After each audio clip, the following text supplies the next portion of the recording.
Assalamualaikum warahmatullahi wabarakatuh. Waalaikumsalam warahmatullahi wabarakatuh. Alhamdulillahirabbil alamin. Wassalatu wassalamu ala asrofil anbiya'i wal mursalin wa ala alihi wa sahbihi ajma'in, amma ba'du. Qala Allah ta'ala bil Qur'anil Karim, a'udzu billahi minasyaitonir rajim. Syahrul Ramadan alladzi unzila fihil Qur'an hudan linnas wa bayyinatin minal huda wal furqan. Sadaqallahul adzim.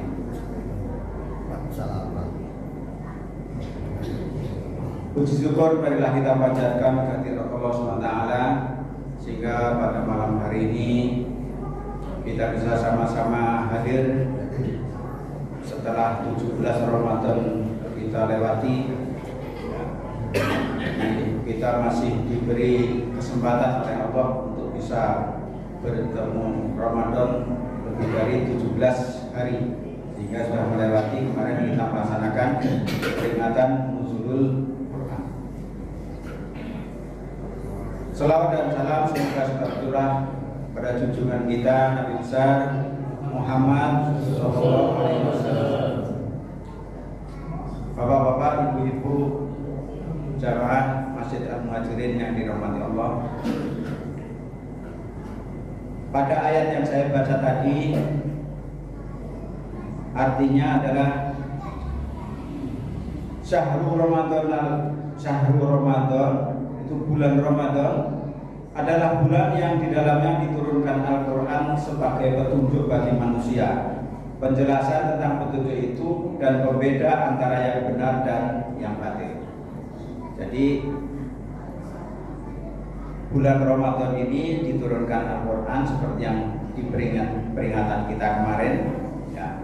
Jadi Al-Quran ini petunjuk bagi manusia. Sebagai petunjuk adalah bisa untuk pembeda antara yang benar dan yang batil. Jadi Al-Quran ini di dalamnya, kalau kita pelajari, itu di dalamnya ada petunjuk yang nantinya kita akan bisa membedakan antara yang benar dan yang batil. Makna dari bagian itu hudal linnas, petunjuk bagi seluruh manusia. Jadi Al-Quran ini diturunkan oleh Allah, petunjuk untuk seluruh manusia. Pada malam hari ini kita akan melihat bahwa di dalam Al-Quran selaku petunjuk bagi manusia, di dalam surat Yunus ayat 57, Allah memberi tahu tentang Al-Quran adalah sebagai obat penyakit hati.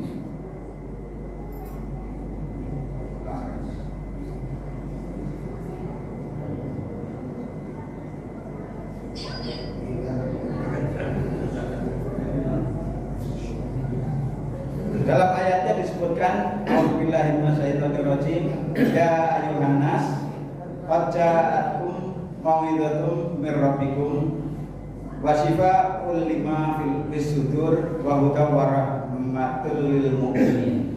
Wahai manusia, sungguh telah datang kepadamu pelajaran Al-Quran dari Tuhanmu sebagai penyembuh bagi penyakit yang ada dalam dada dan petunjuk serta rahmat bagi orang yang beriman. Jadi kalau di ayat Al-Baqarah awal itu menyebutkan bahwa Quran adalah kitab yang tidak ada keraguan di dalamnya. Kalau di sini disebutkan bahwa Al-Quran ini adalah penyembuh bagi penyakit yang ada di dalam dada dan rahmat bagi orang yang beriman. Penyakit yang ada di dalam dada maksudnya adalah penyakit hati. Di antara penyakit hati itu adalah sombong, iri atau dengki, ria, ingin dipuji, cinta dunia berlebihan, ragu terhadap kebenaran, keras hati dan lain-lain. Ya, itu adalah penyakit hati yang dimaksud yang dapat diobati oleh Al-Quran. Nah, tentunya untuk bisa menyembuhkan Al-Quran itu dari penyakit hati, itu Al-Quran itu harus kita baca, kita pelajari, ya. Bacanya dengan tartil, ya. Kalau membaca dengan tartil, di sisi lain ayat Al-Quran itu adalah sebagai obat. Al-Quran itu sebagai sifat, bisa jadi obat. Ada yang mengobati, diantaranya adalah ruqyah, bukan? Obat menggunakan ruqyah. Tentunya tidak semua orang bisa meruqyah, karena untuk bisa meruqyah Al-Quran yang dibacakan ini sesuai dengan kaidah bacaan Al-Quran menurut ilmu tajwid dan tahsin. Jadi harus dibaca dengan benar, tartil, sehingga arti yang dimaksudkan di dalamnya itu kandungan dari petunjuk Al-Quran yang ada di dalamnya bisa tersampaikan dengan baik. Mengapa Al-Quran disebut obat? Karena di dalam Al-Quran mengingatkan manusia tentang Allah. Yang kedua, mengajarkan akhlak yang baik, melembutkan hati, menenangkan jiwa.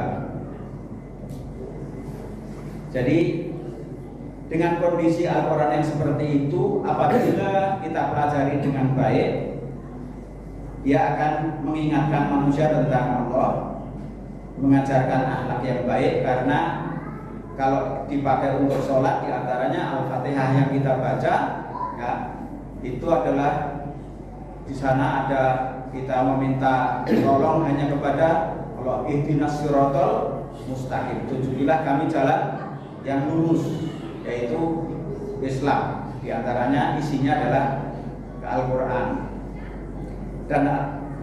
Dan sholat itu bisa menjauhkan diri dari perbuatan keji dan mungkar, tentunya yang didirikan dengan baik, sehingga bacaan sholat kita pahami dengan baik, sehingga apa yang kita minta di dalam sholat kita bisa penuhi di luar sholat, dan kita konsekuen di luar sholat untuk bisa melaksanakan isi dari sholat itu, sehingga otomatis nanti akan bisa menjaga manusia dari perbuatan keji dan mungkar.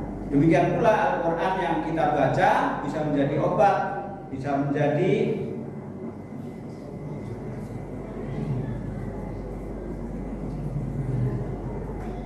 obat penyakit hati. Nah, tentunya akan dibaca dengan baik, ya, dipahami artinya, terus diresapi dan untuk diamalkan, sehingga insya Allah dia akan bisa menjadi obat penyakit hati bagi kita. Jadi yang sombong jadi gak sombong, ya kan? Terus yang iri dengki jadi hilang iri dengkinya, yang ria jadi tidak ria, yang cinta dunia berlebihan jadi tidak cinta dunia berlebihan, yang ragu terhadap kebenaran bahwa Al-Quran itu meragukan, dia sudah tidak meragukan lagi. Jadi yang keras hati jadi lembut hati dan sebagainya. Nah, mungkin itu yang perlu kita pahami bersama, dan semoga apa yang saya sampaikan ini bisa bermanfaat bagi diri saya pribadi dan bagi jamaah sekalian. Billahi taufiq wal hidayah. Assalamualaikum warahmatullahi wabarakatuh. Waalaikumsalam warahmatullahi wabarakatuh.